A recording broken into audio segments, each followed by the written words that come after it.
जय हिंद। नमस्कार दोस्तों, आप सभी का नॉलेज प्लस टाइम में स्वागत है। उम्मीद है आप सब अच्छे होंगे और आप आने वाले एग्जामों की बेहतरीन तरीके से तैयारी कर रहे होंगे। तो दोस्तों, आज का टॉपिक है फिजिक्स का टॉपिक है unit and measurement. Unit and measurement जो कि आपके फिजिक्स में या साइंस में सभी एग्जाम में बेहतरीन तरीके से कारगर साबित होता है। तो दोस्तों, आज हम यूनिट एंड मेजरमेंट के बारे में पढ़ेंगे।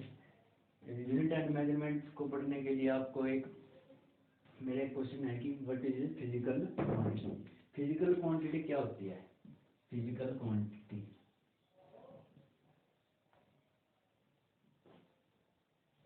फिजिकल क्वांटिटी क्या होती है? तो दोस्तों, फिजिकल क्वांटिटी वह है क्वांटिटी जिसका हम मेजरमेंट या मेजर कर सके, वह फिजिकल क्वांटिटी है। यानी कि वह भौतिक राशि है जिसका हम मापन किया जा सकता है, उसको भौतिक राशि कह सकते हैं। जैसे कि 20 मीटर या फिर 5 kg चीनी है, तो हम उसको मेजरमेंट कर सकते हैं ना। इसी तरीके से यह एक फिजिकल क्वांटिटी है। जैसे कि हैप्पीनेस को हम मेजर नहीं कर सकते, तो यह एक फिजिकल क्वांटिटी है या नहीं है, आप कमेंट करेंगे। ठीक है, तो अब फिजिकल क्वांटिटी में जैसे कि 20 किलोमीटर सड़क है, तो हम इसका मापन कर सकते हैं या मेजरमेंट कर सकते हैं, तो यह एक फिजिकल क्वांटिटी है। तो दोस्तों, आप जो भी आपके दिमाग में आए ऐसे आप कमेंट करेंगे जो कि फिजिकल क्वांटिटी है या नहीं है। आप कुछ मैं एग्जांपल देता हूँ। मैं जैसे कि 5 लीटर तेल, अब इसको मेजरमेंट कर सकते हैं, तो यह भी फिजिकल क्वांटिटी है। तो दोस्तों, हम फिजिकल मेजरमेंट, किसी भी चीज़ का मेजरमेंट करने के लिए हमें दो चीज़ की आवश्यकता पड़ती है। फर्स्ट है यूनिट, दूसरी है numerical value. To express the measurement of any physical quantity, two things must be mentioned. First है यूनिट और दूसरी है न्यूमेरिकल वैल्यू। दोस्तों, न्यूमेरिकल वैल्यू जैसे कि अब मैंने एग्जांपल दिया था कि 5 kg चीनी है। ठीक है, तो इसमें दो चीज की आवश्यकता पड़ी, जैसे कि 5 और kg। जो 5 है, ये तो हमारी होगी न्यूमेरिकल वैल्यू,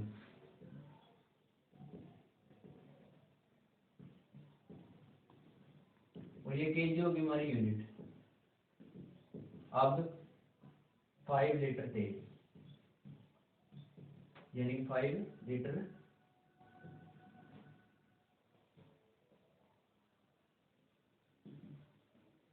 जो 5 है हमारी न्यूमेरिकल वैल्यू, और ये होगी यूनिट। तो दोस्तों, यूनिट क्या है? अब ये क्वेश्चन राइज होता है कि यूनिट क्या है। यूनिट एक chosen standard use for measurement a physical quantity, यानी कि किसी राशि के मापन के निर्देशांक मान को मात्रक कहते हैं। हिंदी में मात्रक कहते हैं। किसी मात्रक यानी कि किसी चूजन स्टैंडर्ड को, यानी कि किसी फिजिकल क्वांटिटी को मेजर करने के लिए हमने कुछ स्टैंडर्ड लिया है जो यूनिट के तौर पर काम करेगा। यूनिट लेने के लिए हम कुछ कंडीशन है जिसको हम सेटिस्फाई करेंगे। जैसे अब यूनिट है कि यूनिट, इसकी कुछ कंडीशन है कि जो यूनिट होगा या नहीं होगा। यूनिट के लिए जैसे कि अब क्या चीज, हम ऐसे तो है नहीं कि हम किसी भी चीज को यूनिट ले ले। तो फर्स्ट कंडीशन क्या है? मस्ट बी डिफाइंड, वह डिफाइन होनी चाहिए। फर्स्ट कंडीशन क्या है कि वह डिफाइन होनी चाहिए। इजी टू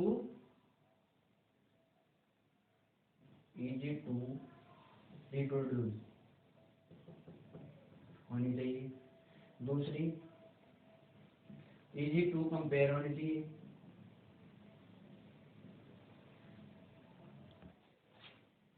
तो यूनिट मस्ट बी, इसकी 2 या 3 कंडीशन है। वेल डिफाइन होनी चाहिए, यूनिट वेल डिफाइन होनी चाहिए, इजी टू रिप्रोड्यूस होनी चाहिए, इजी टू कंपेयर होनी चाहिए, और इंटरनेशनल एक्सेप्टेड और इंडिपेंडेंट सेज फिजिकल कंडीशन, यानी कि एक हर कंडीशन में चेंज नहीं होनी चाहिए। उसके लिए ये कुछ यूनिट के कुछ मस्ट कंडीशन है। अब दोस्तों, एग्जाम में पेपर या क्वेश्चन किस तरीके से पूछा जा सकता है, एक एग्जांपल के तौर पर ले सकते हैं कि one astronomical unit equal to है 1.5 इंटू 10⁻10 मीटर के, या फिर बी 1.10 इंटू 10⁻11 मीटर, या फिर 1.5 इंटू 10⁻11 मीटर, या फिर 9.46 इंटू 10⁻15 मीटर। आप इसका राइट आंसर कमेंट में भी कर सकते हैं। तो इसका आप 1.5 इंटू 10⁻11 मीटर, ये अप्रोक्सीमेट वैल्यू होती है, एग्जैक्ट वैल्यू नहीं होती है। तो दोस्तों, तो अब जो ये है, अब ये क्या होगी, इसकी न्यूमेरिकल वैल्यू है, ये न्यूमेरिकल वैल्यू है, और ये है इसकी यूनिट। तो न्यूमेरिकल वैल्यू क्या है, which express how many times unit is contain in the physical quantity, यानी कि फिजिकल क्वांटिटी में कितने टाइम्स यूनिट है कंटेन कर रही है, उसको न्यूमेरिकल वैल्यू कहेंगे। तो दोस्तों, यूनिट है जो टू टाइप्स की होती है, यूनिट टू टाइप्स की होती है, fundamental unit and drive unit. तो दोस्तों, फंडामेंटल यूनिट यानी कि फंडामेंटल यूनिट है हमारी मूल यूनिट, फंडामेंटल यूनिट हमारी मूल यूनिट क्या होती है, टू टाइप की होती है यूनिट है टू टाइप। पहली है फंडामेंटल और दूसरी है ड्राइव। जैसे ही आपको नाम से क्लियर हो रहा होगा कि फंडामेंटल यूनिट यानी कि मूल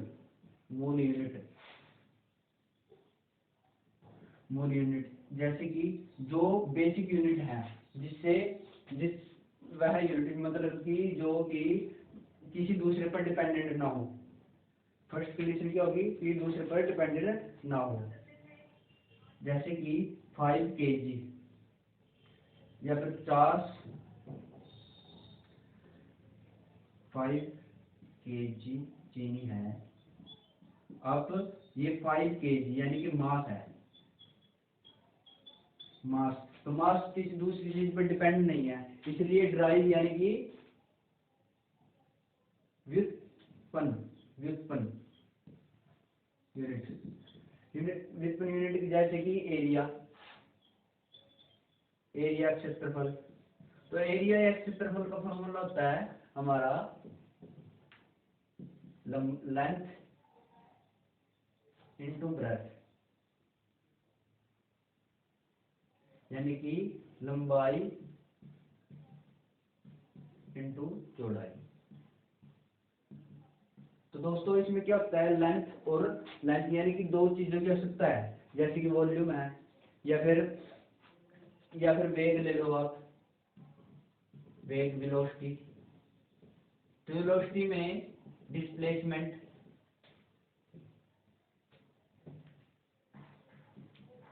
डिस्प्लेसमेंट अपॉन टाइम, यानी यहाँ पर डिस्टेंस और टाइम की दो चीजों की रिक्वायरमेंट है, इसलिए ड्राइव से है मूल यानी कि फंडामेंटल यूनिट से ड्राइव है। तो ये फर्क है, ये डिफरेंस है फंडामेंटल और ड्राइव यूनिट में, फंडामेंटल यूनिट और ड्राइव यूनिट। तो फंडामेंटल एंड ड्राइव यूनिट में तो कुछ एग्जांपल हैं जो फंडामेंटल यूनिट और ड्राइव यूनिट के हैं, फंडामेंटल यूनिट के और ड्राइव यूनिट के कुछ एग्जांपल देखेंगे।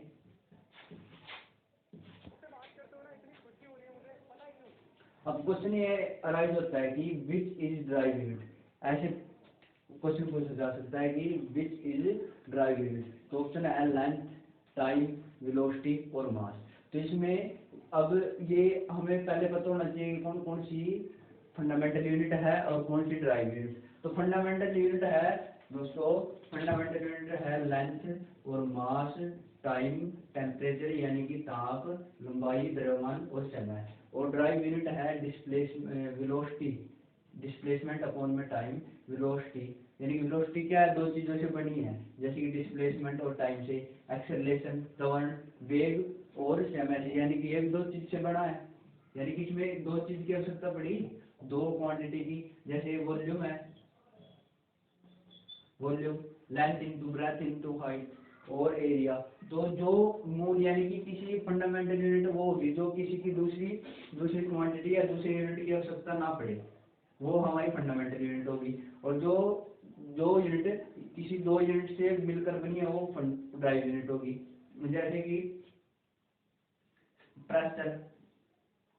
अब दोस्तों काफी सारी यूनिट है जो कि अभी आपको पढ़नी है, तो जैसे जैसे आप आगे पढ़े फिजिक्स में पढ़ोगे तो साथ साथ आपको क्लियर होता जाएगा। तो जो सिस्टम ऑफ यूनिट के बारे में पढ़ेंगे हम आगे।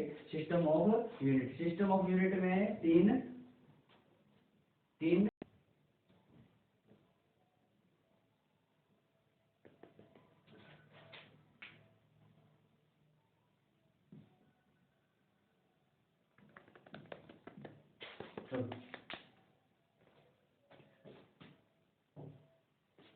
तो दोस्तों system of unit, system of unit में अब जैसे कि हर मतलब कि हर व्यक्ति अपने अपने तरीके से यूनिट को मेजरमेंट कर रहा था कि यानी कि ग्राम, यानी कि हम मास को ग्राम में या फिर कोई किलो में, किलोग्राम में या फिर कोई पाउंड में कर रहा है। तो इसके लिए कुछ सिस्टम थे जैसे कि सीजीएस सिस्टम यानी कि सेंटीमीटर यानी कि सी फॉर सेंटीमीटर और ग्राम सेंटीमीटर और ग्राम और सेकंड, और एमकेएस में जैसे मीटर किलोग्राम सेकंड, और एफपीएस में फुट पाउंड और सेकंड। यानी कि इसके लिए हम इंटरनेशनल लेवल पे एक सिस्टम अपनाया गया जिसको इंटरनेशनल सिस्टम ऑफ यूनिट कहते हैं। यानी कि ये 1971 में लिया गया था जो कि फ्रांस से एक्सेप्टेड था।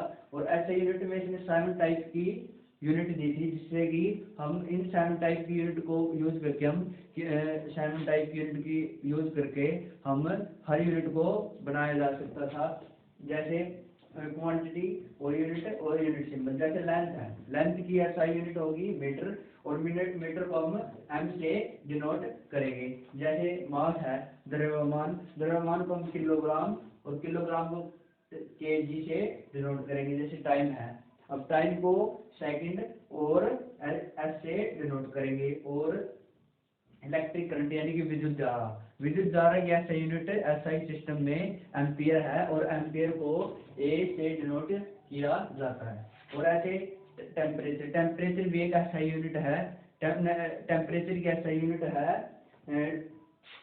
Degree kelvin. अब डिग्री केल्विन को हम के से डिनोट करते हैं। बट एक चीज का हमेशा ध्यान रखना कि पेपर में डिग्री केल्विन को ऐसे लिख के दे देगा और आप इसमें मिस्टेक हो जाओगे कि क्योंकि हम डिग्री सेल्सियस को ऐसे लिखते हैं। तो डिग्री केल्विन को हमेशा हम सिंपल के से डिनोट करते हैं।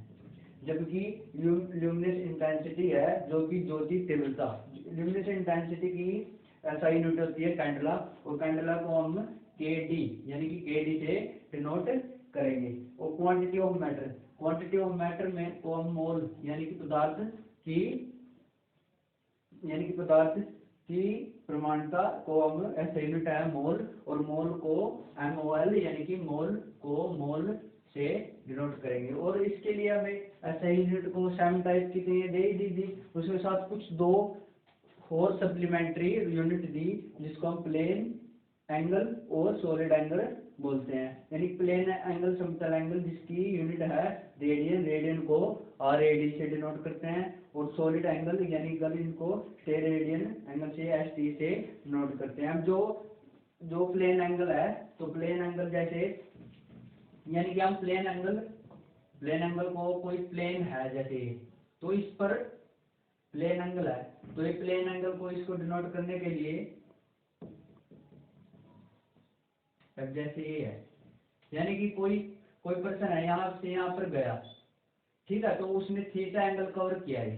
तो थीटा एंगल को कवर करने के लिए एल अपॉन में एस, यहाँ पर कितने टाइम पर गया ये एल और एम, यानी कि इस पॉइंट से पाइप कितना गया है एंगल मेजरमेंट करने के लिए फॉर्मूला होता है एल अपॉन में एस। इसको मेजरमेंट करने के हम प्लेन एंगल को यूज करेंगे। और ऐसे ही क्यूब में, यानी कि आपको कोई बास्केटबॉल या फिर ऐसे 3D में कोई 3D में है और उसको यानी कि कुछ एरिया ले लिया है और ये उसकी आर है, तो इस एंगल को यानी कि फाई इस एरिया को नोट करने के लिए ए अपॉन में आर, यानी कि एरिया विद रिस्पेक्ट टू इसके रेडियस। इसके लिए इसका एंगल निकालने के लिए ये फाई का डिनोट यानी कि स्टेरेडियन का यूज किया जाता है। तो दोस्तों पेपर में क्वेश्चन भी पूछा जा सकता है कि ऐसे पूछा जा सकता है कि मीटर किलोग्राम सेकंड यह किस सिस्टम का पार्ट है। तो ऑप्शन आपको दे देगा सीजीएस, FPS और MKS और SI। अब आपने पढ़ा है कि 3 टाइप के सिस्टम ऑफ यूनिट है कि CGS में centigram, metre, centimetre, gram second और मीटर किलोग्राम सेकंड और फुट पाउंड सेकंड